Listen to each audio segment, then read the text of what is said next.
मांजर काकू, इतर वेळेस मला गल्ली बोळातून पळून पळून मारणारी तू आज चक्क साबणानी शॅम्पूनी उठण्यानी चोळून मुळून आंघोळ घालतीस. काळ उंदऱ्याशिवाय मला कधी हाक मारली नाही तू. आज तुझं एवढं प्रेम का तू चाललंय ग? अरे मूषक बाळा, आता गणपती बाप्पा येणार. आईच्या गावात चक्क उंदराला आंघोळ. तू बाप्पाचं वाहन आहेस ना. आता 10-12 दिवस चिखलात गटारात अजिबात लोळायचं नाही. छान स्वच्छ राहायचं. चोऱ्या माऱ्या करून खायचं नाही. बाप्पा पुढचा मोदकाचा लाडूचा प्रसादच खायचा. आणि आमच्याविषयी बाप्पानी विचारलं तर मांजर मावशी चांगली आहे म्हणूनच सांगायचं. अगं पण तू तर वाघाची मावशी आहेस ना.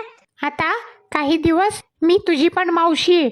बया, गणपती बाप्पासाठी वशिला लावी ती. काय तर म्हणे मांजर मावशी.